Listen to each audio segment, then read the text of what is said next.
She's an award-winning YouTuber and best-selling author obsessed with helping you go after the life you want. I like it. Join her as she seeks out the stories and strategies Give me every little detail. of extraordinary people who found success. I'm going to get emotional. Oh my God. Welcome to Detail Therapy with Amy Landino.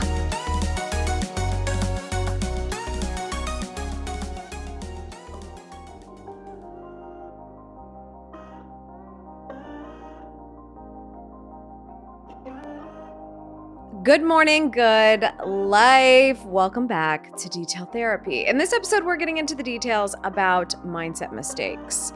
And I want to talk about specifically the mindset mistakes that we are making that we think are good to have and will protect us, but they're actually doing the opposite. So we need to talk about what are they? Why are they tricking us? Why are we believing this story that these mindsets or these ideas are good for us to keep? How are they keeping us from being in a better mindset? And what can we do to shift the conversation? I'm really looking forward to this one. As I was sitting down writing it, I was like, dang, this is some good stuff, yo. I mean, like, I know that I'm tooting my own horn right now, but I think you're really going to like it. Make you think a little bit differently today, as we like to do. If you're new here, hello, my name is Amy Landino, and I will be your host. I'm the founder of GATLU, which stands for Go After the Life You Want. We create resources for ambitious professionals who are ready to unleash their power, get unstuck, and create the life of their dreams. Check out detailtherapy.online. You'll find all of our videos over the Good Morning Good Life show, which is on Sunday mornings at 9 a.m. You'll find every book that I've written, including the new one that's coming up, 365 Days of Good Morning Good Life. Stay tuned for that. Blog posts, and of course, the show notes for this podcast. But if you need a little bit of extra mindset shifting on the day today, you'll also find details about how you can join our premium community, which is Shine Squad. That's in the notes when you tap your podcast player. Just click to find out more details. I do a daily 2 to 3 minute podcast for you, which, by the way, is a huge sneak peek into the upcoming book. So check that out. We also just did our first live exclusive event this week for Shine Squad, and it was so much fun. We talked about some really big, deep stuff, the overwhelm, overcoming it, and creating more self-confidence. So shout out to all the Shine Squadron who were in attendance for that. Before we get into the conversation today, I do want to let you know about a little something special that I have going on. I'll give you more details about it later, but the Self-Love Level Up is getting ready to kick off on March 6th. And this is a brand new approach to coursework than I have ever done. And you've probably noticed in the last couple of weeks the way we've been talking about some things that are practical while also being very big thinking. And that's exactly why I'm so excited about this event. We are doing a 5-day immersive event going over all the things that will help you level up in your life by leveraging the self-love that you need. So more details on that in a little bit, but I want you to think about it because today the price is going up. We had a special pre-sale waitlist only price. It goes up today when you're getting this podcast. So it'll be more if you listen to the podcast a day later, but I wanted to make sure that my friends in Detail Therapy Land knew about that crazy awesome deal at the beginning. So giving you a heads up on that now. But we got to get into these mindset mistakes. Here's the sitch. Okay. There are so many things that we have been trained to tell ourselves because of good people in our lives who are looking out for us, experiences in our lives that we wanted to learn from. We wanted to say, hey, I've got some wisdom from these things I've experienced, and so therefore I'm going to use it. But in some ways, we might be using this information, these stories, these ideas, these tips, these experiences, we may be using them in the wrong way. So let's go over some mindset mistakes that are holding you back. Mindset mistake number one that we want to hold on to because we think it's protecting us. Consistently reflecting on our fears. So it sounds bad, right? But in all reality, what keeps us consumed in a negative mindset is our fears. We keep them top of mind because we think like, okay, as long as I know where they are, then I can avoid them, right? And that is the protection ploy here, okay? For every mindset mistake, we have a protection ploy. The ploy that you are putting on yourself by keeping this in mind, by staying in a reflection of fear standpoint, is that if I remind myself regularly of what I'm afraid of, then I'll keep myself from going in the wrong direction. And that is a totally valid, normal response to thinking I need to reflect on my fears so I can stay within the bumpers. I like to talk about like bumper bowling, right? You know how they can put those bumpers down when you go bowling if you're really bad or you're playing with children? Or you wish you were a kid that got to use the bumpers. Can we put the bumpers down so I don't go into the gutter? Yeah, that's what I'm talking about here. I don't want to go in the wrong direction. So I keep those fears in my mind so that I stay the right course. Now, who says what the right course is? That's a whole argument, right? Les Brown said, too many of us are not living our dream because we are living our fears. And how much more truth could you hear in just one nice little quote like that? Less, just exactly what we need to hear. By focusing on what you fear, you think you're telling yourself what you need to be hyper aware of, but you're actually taking space away from the things that are possible. Let's just be honest. It's very hard to get excited about what you want if you are consumed with what you don't. Sit on that. How are we going to make space? How are we going to let our minds flow and think bigger into an area of what's possible and where we're going to stretch ourselves if we are being filled with the information of how we need to shrink ourselves? They are doing the complete opposite for us. So although it may seem very safe to say, I know what I'm afraid of and I know what I fear and I'm going to stay away from that, that's allowing so much space to be taken up in your mind that it's taking away from where we need to focus, where we need to be manifesting. Because guess what? You're manifesting no matter what. The more you think about those fears, the more you're manifesting those bad things. It isn't that the fears are invalid. It's good for you to know what you're afraid of, cool, but we don't need to simmer on that all the time. We just need to know that there's much more that's possible. So if you want to manifest better, you have to focus on better. We have to allow less space to be taken up by what we're afraid of. So I have a couple of examples here, right? So a fear that you might be letting sit in taking up too much space in your mind. What if this business fails? What am I going to do? That's always in the back of your mind as a business owner, right? Like, oh, if the business fails, what's going to happen then? Okay, well, that's not a thing in theory that has happened yet, right? It hasn't failed yet. There's potential it could fail. Things happen, failures happen, these things happen. That could happen. But all you're doing is thinking about what has not happened yet that you do not want.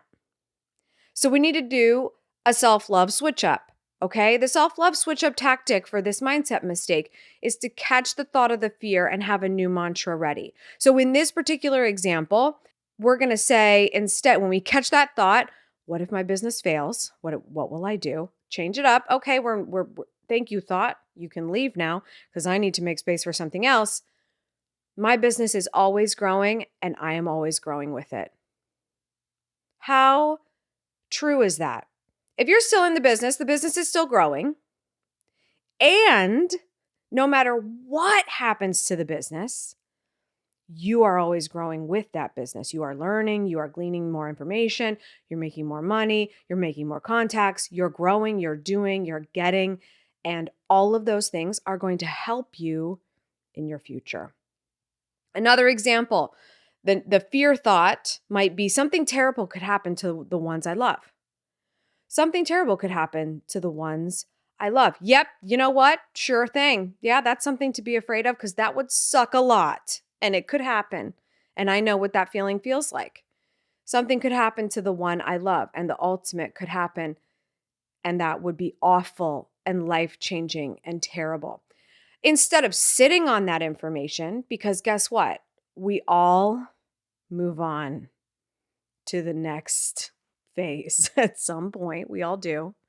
And we don't want to see it happen sooner, but it does happen for all of us. So instead of sitting here thinking about that, oh, something terrible could happen, catch the thought. What's the self-love switch up here?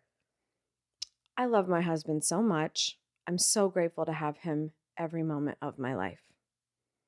I'm so grateful for my husband. I'm so grateful for my husband. In the back of my head's thinking whenever he leaves the house, like, oh, I hope he's okay. I hope he's safe. I hope everything goes good. Whatever, just like come back safely.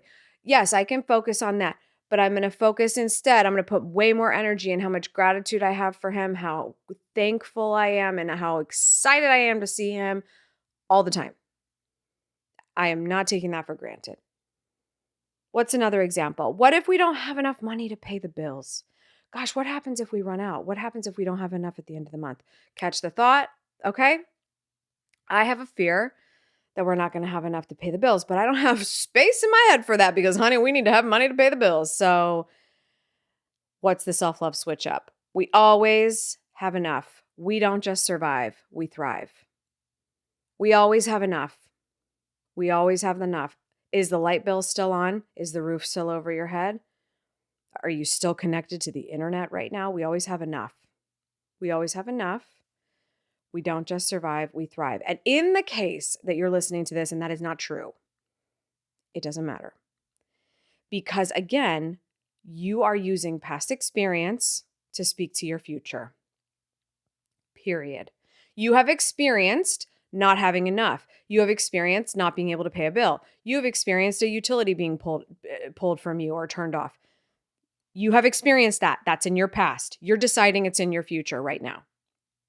So rather than thinking, what if we don't have enough to pay the bills? Okay, that's an experience you've had before. It has nothing to do with your future. Self-love switch up. We always have enough. We don't just survive. We thrive. We thrive. So mindset mistake number 1, consistently reflecting on fears. The self-love switch up is to catch the thought of the fear and have a new mantra ready. Mindset mistake number 2. I like this one because this is really personal for me. Preparing comebacks for when someone makes it seem like they find you to be less than smart. And I specifically wrote down less than smart because you know what? I was going to write down when people think you're stupid, right? You know what I'm talking about. When you're like, oh, I just wish somebody would communicate to me that they think I'm stupid because I'm going to let them know. I'm going to let them know. What's the protection ploy here? The protection ploy is I'm not stupid and I'm ready to let everyone around me know that I know what I'm doing if they ever question me. They need to be corrected so I can maintain the respect I deserve. That's the protection ploy. You try your hardest, you do your best, you have the best of intentions, and every once in a while, somebody wants to come for you and make you look stupid and have a little laugh on your behalf. Well, we need to course correct them, right? That's the protection ploy. Believe me when I say that one of my biggest fears and triggers in life is someone coming for me to make me look stupid because I can't stand it. I can't. Okay. I used to be so proud of my comebacks. Listen, I was voted most sarcastic in high school. Okay. This was a huge accomplishment. I loved having my comeback ready. I loved being ready at the fly. I loved the improv of it. I loved letting somebody know I knew what they were thinking before they were thinking it. I loved it. But here's the reality and why it actually hurts me now to tap into my love of that. It's because reacting to someone's thoughts about your intelligence is a form of controlling the uncontrollable. So by saying, I need to demand that respect. You only get respect by someone's judgment. And someone's judgment comes from their ego. Their ego is something I cannot control because it is outside of me. I'm having a hard enough time controlling my own ego. How am I going to control theirs? Your response is supposed to correct them, even though you would be better off correcting your own perception. Don't focus on them, focus on you. You know you're not stupid. You know things happen. You know we slip up. You know we make mistakes. And you know the peanut gallery loves to talk about it. So, this decision, this mindset mistake we think is protecting us, is more of a reflection of me and how I feel about myself. And if I feel I need to defend myself to someone who has never walked a single day in my shoes. So what's the self-love switch up here? We need to acknowledge what happened, especially depending on the severity. But acknowledge what happened, and more importantly, acknowledge a person if they were directly affected. Okay? So this could vary. This could go from stupid, really dumb, silly stuff to slightly more important but still accidental kind of silly stuff. Okay? So let's start with the easy. Let's say I dropped something, I made a mess. This happens frequently to me in the kitchen, right? My husband, making light of the conversation, might say something like, "Oh, you're such a klutz," or whatever. He actually doesn't say that very often because probably the last time I reacted poorly to the word klutz, if we're being honest. I hate that word. But just imagine somebody says to you, "Oh, you're such a klutz. You're such a klutz." Okay, rather than probably what I did last time and saying like, "Don't call me that. Oh my gosh, look at everything I'm doing. I am trying so hard. I do more than enough around here. I was a little bit in a rush and you have to call me out the one time I make it," the whole thing, right? What's the self-love switch up here? Acknowledge the mess. How are you going to do that? Clean it up. Acknowledgement complete. Doesn't even dignify a response. Because a simple mistake, a slip of the buttery fingers, whatever, has no reflection on how stupid you are or how smart. It just happens.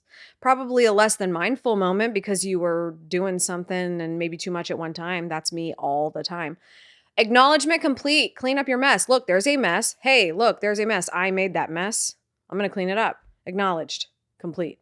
Done.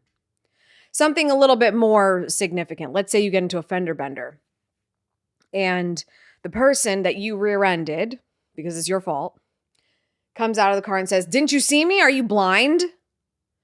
Oh, they're letting you know they think you're stupid, aren't they? They're letting you know, okay? What could you say? Like, "Yeah, I saw you. You stopped short. You you had your turn signal on. It was really confusing." Okay, all right. But instead, self-love switch up here, is that solving anything? Proving to them that you're smarter than what you just did accidentally? You don't need to prove anything. Self-love switch up, acknowledge the person. Are you okay? No matter what flew out of their mouth, are you okay? And you know what? In these types of situations, you're going to have people take advantage of you. You're going to have people not take advantage of you. They're going to say, "I'm totally fine. Thank you for asking." You're going to have people say, "Oh my God, my neck, my back," no matter what's happening. And you know what? Those things are going to happen. Again, controllable, not controllable. You need to acknowledge the difference. Someone's going to decide to do that on their own, whether they want to or not. You asking them if they are okay doesn't change that. But it does reflect on you. And it does reflect on the type of person that you are, that when you make a mistake, you own up to it. It has no indication of your intelligence whatsoever. Acknowledge the person. Are you okay? Acknowledge what happened. Where do we go from here? Here's my license, my registration. Let's call the police officer, et cetera, whatever. You do not need to prove that you are not stupid when you make a mistake. You don't need to have the comeback. You don't need to make somebody feel like crap. What is that going to do for you when they did that to you? They are giving you the energy they want back. You don't have to give it to them. You don't have to. Because again, in this situation, we're talking about mistakes. And the more we add fuel to the fire, the more space they take up. And the more space mistakes take up in your mind, the more we manifest more mistakes in our lives. Ironically, I'm talking about mistakes in this podcast, but you get my point. Okay? All right, mindset mistake number 3, assuming you cannot start something new because you do not know the exact right steps. We do this every single second of our lives. Why? The protection ploy here is if I don't start ignorantly, then I won't waste time making mistakes. Again, with mistakes, right? We're consumed with, if I start down this journey and I don't have all the information, I don't have all the best advice, I don't have all the right mentors, I don't have all the right hacks and tips, I might make mistakes. And so why would I start if I'm going to immediately just stumble through this and waste time on things that aren't going to work out? But here's the thing, that's not protecting you at all. It is making you go backwards. You're making zero progress. Mistakes are going to happen when you try something new. It's the only way to figure out what the right steps actually are. And the right steps are going to be different for everyone. So even if you're learning from other people how to skip mistakes they've made, which is great, anytime you can get inside information like, oh yeah, well, don't do this because that didn't work out for me. You know what? Good to know. But you also have no idea if that is going to work out for you. Why? Because you haven't tried it. Now, this person telling you this makes it even less likely you're going to try it. And guess what? It might be the exact right decision, or it may turn out that it worked out great for you if you did give it a try down the line. Regardless, you have to start. You will never know until you try. Those who make progress make mistakes. Those who make progress make mistakes. And that is exactly how it's supposed to work. Because you do not learn anything real until you make a mistake. You know how I know? Because when you made a mistake by rear-ending somebody, you wanted to let them know they were stupid too, right? Because it's resonating with you so much that that thing shouldn't have happened. You learn in those moments. An example, I don't know how to get started with marketing my business, so I'm just not going to start the business at all until I meet the right people who will send me business and then make it worth my time to upstart. So this happens all the time. I hear people like, yeah, I'm kind of getting into it, but I'm waiting for opportunities to come my way to make it worth it for me to like file my paperwork, get the business bank account, get my logo. Like until I actually have like a client, I don't see what the point is. Okay, that's fine.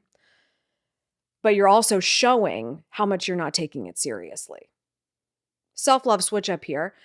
I can do small steps to start and meet people at the same time. I can do small steps to start and meet people at the same time. I always talk about the beginning of my journey in my business. I reached out to people and I started a website at the same time, and I was still side hustling. When I decided to leave my full-time job and go all in on the business, it was because I was like, you know what? I'm not getting enough business. I don't have enough business to pay my bills. However, people aren't taking me seriously because I'm not all in. Because I had been networking for about a year and a half, in addition to doing side hustle, really small stuff for my business, nothing big, just doing some work. As soon as I switched that fire hose on and let people know that I had met at a conference that I'd gone to or just other areas of my life, hey, I'm now a full-time entrepreneur and I do social media marketing management for small businesses, I had full-time business right away. You can meet people and do the small steps at the same time. And as soon as they were ready to write me a check, I had a bank account for them. It was great because I had already done that. So important to recognize that. Another example, I want to call someone I haven't spoken to in a long time, but I can't until I have something good to say. You want to call someone, you feel like it's weighing on you that you should have spoken to somebody by now. I want to talk to them. I want to see what they're up to, but I don't really have anything good to say. Self-love switch up. I can call someone and let them know that they're on my mind, and I can ask them questions to express my genuine gratitude of how things are, genuine curiosity, I should say. What's my genuine curiosity is I was thinking of you. I want to know what's up. And so I'm going to ask you questions about you. I don't need to talk about the weather or the latest headlines. I cannot feel awkward when I show someone I care. That's the self-love switch up here. I can't feel awkward if I acknowledge someone and let them know I care. What's the worst thing that's going to happen? They don't answer the phone and you leave a message, a voicemail. Although these days, like voicemails to me are kind of weird. But if they were from somebody out of the clear blue sky, I think they make a whole lot of sense. Hey, it's Amy. It's been a long time. You were on my mind. Would love to hear your voice and hear how things are going for you. I hope you're doing well. You know what? If they don't call you back, it's okay. You didn't make a mistake. You don't look stupid. You didn't have to not start because there wasn't some exact reason why you would call that person to make good for the minutes that you're on the phone. You can start. You do not have to feel weird and show you care. Mindset mistake number 4, not making a decision on something important.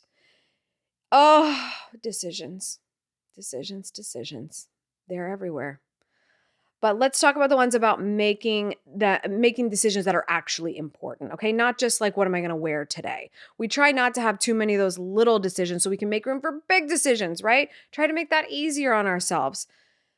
The protection ploy here. If I postpone the decision, I can still have time to figure out the right call. Oh, of course. What if we make the wrong decision? Then I'm going to waste so much time. I'm going to make so many mistakes. I'm going to have so many repercussions. I'm going to have so much regret. I'm protecting myself by not making this decision yet. It's just not time. Cool story, bro. Procrastination is the product of indecision. So for those of you who like to send me DMs and go, how do you know if you're like just pacing yourself or if you're actually procrastinating? If you are procrastinating, you will know it because you are avoiding a decision. It is very simple. There's lots of forms of procrastination, right? Like I have to do something. There is no decision to be made. It must be done. And so I just don't feel like doing it. I don't feel like starting that project or sending that email or whatever. But you are still avoiding a decision. That decision is, when will it happen? Okay. To be successful in any area of your life, you need to be able to make decisions and believe in yourself enough to be able to navigate the consequences. You're protecting yourself from consequences. The consequences, if you look up the word consequences, it can be either positive or negative. They are not always bad. You could have positive consequences from your decision. You just are assuming, because you're making this mindset mistake in your mind, that a decision that you make is going to result in something bad, that something bad must happen when you choose something. But also something good comes from it as well. We talk about the go-between of saying yes to something versus saying no to something else, right? I'm saying yes to this, I'm saying no to that. Yes, when you allocate time toward this, you take away time from something else. What are you taking time away from? You're making a decision. But there are positive consequences that come with that. I am making the decision to spend more time with my family and do less work. Yes, less work gets done. That may feel negative to you. What's the positive? I have more time, precious time with my family. Right? You need to rectify the fact that you are bold, you are amazing, you are resilient, and whatever the product of your decisions, you can handle it. You can handle what happens when you make a decision, especially and not limited to the opinions of other people. You have it in you. Example, I don't know who my target audience should be for my business, so I'm going to just keep being all things to all people and see who gravitates toward me. Sorry, that's not going to work, okay? When you try to be all things to all people, ain't nobody interested. Nobody. You must self-love switch up. Pick the community you're most passionate about serving and stick with it so that you can get real data, real information, real decisions, real progress on how they need help from you. And guess what? If they don't end up being your ideal client in the end, you change. You pivot. Self-love pivot. It's possible to pivot. It's great. I've done it before multiple times. It's quite nice, actually, because you're constantly moving in a better direction. Why? Because I made decisions, because I learned from those decisions, because I dealt with the consequences, worked through them, and got to a better place, because I learned, because I started.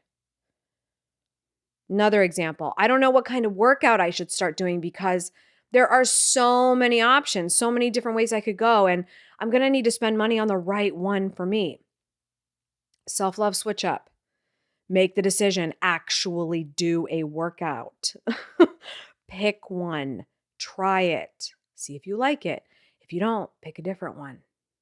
Use up free trials. I always talk to my husband like, "Oh, you want to try CrossFit? You want to do this? You want to do that? Like you want to try?" Like I'm not really in a workout situation right now. I'm good with my Peloton and my prenatal yoga and taking walks. But if he were trying something new, it's like, "Oh, you want to do?" Like I always love like just go do a free trial. Like what is there to lose? You fall in love with it and you decide to write him a check. Great. If you can't do a free trial, just pay for one. Don't get looped into something that you're not ready for yet. But you have to do something. You have to pick something. Procrastination is the product of indecision. If you have not been working out because you can't pick one, how's that going for your health?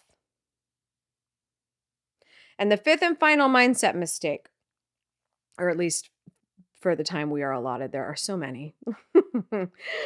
Believing you're not doing enough, that you're not enough, and that you'll never amount to enough. Do you believe you're not doing enough? I think this is the easiest one for us to admit to. It always feels like we're not doing enough. Does it feel like you're not enough?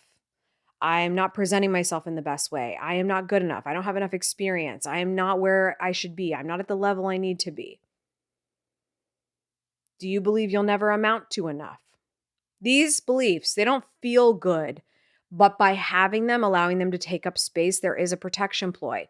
I'm learning from my life experience, and my past continues to tell me this story, so it must be true, and I need to stop living in denial, which is total crap. Your past has nothing to do with your future unless you want it to. You are enough. You do enough. You have enough. You are more than enough already. You don't need to do anything else from this point forward. You're good. And guess what? That you're still not happy with that because you're going to want to do something else. But it has nothing to do with you not being good enough yet. It has to do with your potential and what you feel compelled to do. Everything else you do is just gravy because you're going to reach your potential by not trying to prove to everyone else they're right about you. P.S. You're thinking about what they think about you way more than they're thinking about what they think about you. It may seem like that's not the case. It may seem like they seem to communicate with me all the time what they think about me. So they must think about that a lot. But if they are communicating with you that you are less than in any way, shape, or form, imagine what they think of themselves, even if they're not letting you onto it. Here's an example. My teacher said, I'll never amount to anything. And as an educator, she must be right. You know what? There's probably some pretty significant mentors that we had in our lives that probably said something to us that made us think, oh, wow, they really know their stuff and they must see a deadbeat when they do. Self-love switch up here. Teachers sure have a lot of crappy circumstances in their line of work. And I'm sure on the days that I was a challenge that were also her bad days, she said some things to me that she didn't actually mean. Maybe I could use that anger that I feel from that and the fact that I remember it so vividly and it never left my brain to turn it into something useful. I believe in using momentum, any momentum you can get. Anything that motivates you into action, get it. In the end, is it going to need to equate to more? Yes. But if you start making progress to prove someone else wrong, I don't think that that's such a bad thing. Take what you can get. Just know that's not going to be enough. That's not going to be enough for you because you're already enough. And so all this time that you're trying to prove somebody wrong about you, it may motivate you into action for a little while, but it's not sustainable because that's going to end up being how you have to proceed through life continually. You will have to have someone else who pisses you off into action, and it's just not going to work out if that is your only form of fuel. You have to find your fulfillment in that somewhere.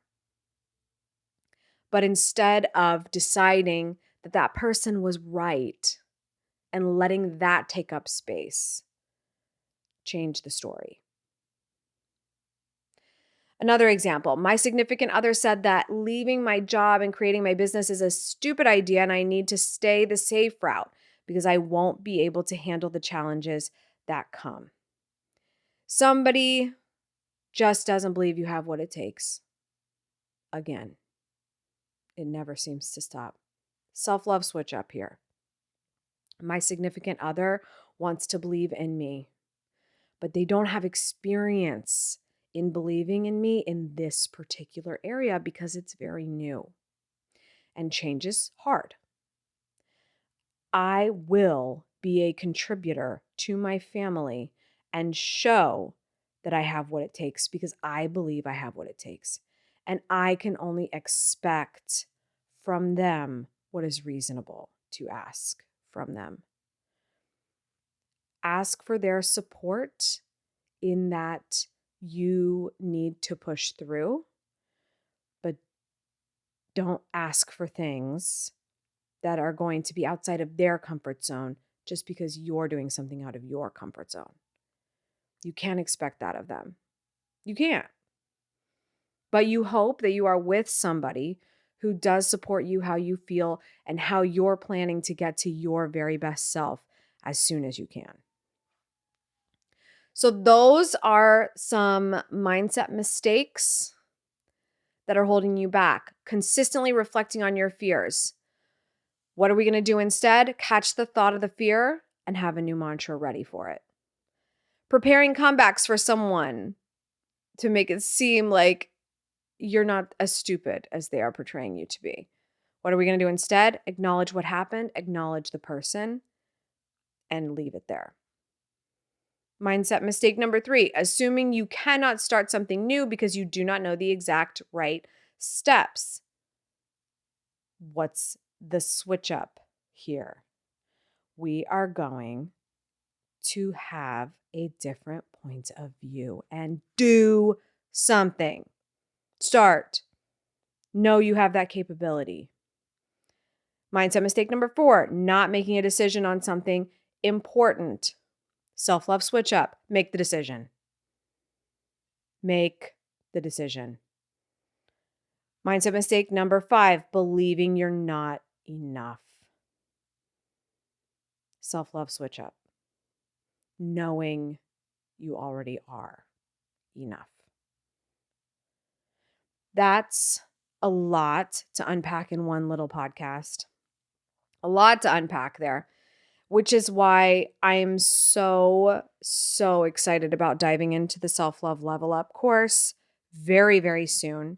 And if you feel like you are called to continue to work on some of these mindset mistakes yourself so that you can level up in your life, whether it's in your relationships, in your career, or in some other area, we want to support you on that. We want you to have the power and know you can change your mind, attract better results, and take back your power.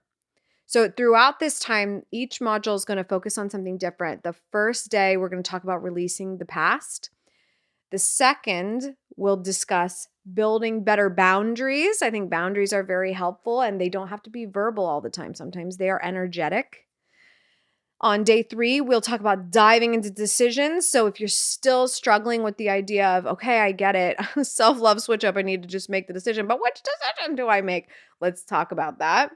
Day number 4, turning those negative thoughts into abundant possibilities. Notice I didn't say positive.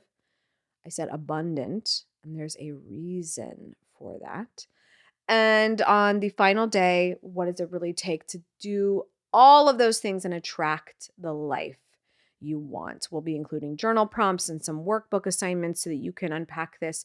But this is the inner work. This is the hard stuff that we have to do to see results in areas of our lives. Even business. Business is personal in a lot of ways for a lot of us. You know why? Because we're standing here taking on all this risk, building up something as the CEO or president or whatever fancy title we give ourselves, and it's all dependent on our mental stability. So we have to do the work, not just the doing, but the being. Find out more details about joining me for Self-Love Level Up at selflovelevelup.com, and I really look forward to seeing you over there. It's going to be a lot of fun. We're going to be live all the days. It's going to be great. That's all for today. Thank you so much for tuning in. I appreciate it. As always, remember, subscribe for good vibes, kiss the ones you love, and go after the life you want. I'll see you back here next Tuesday. Cheers.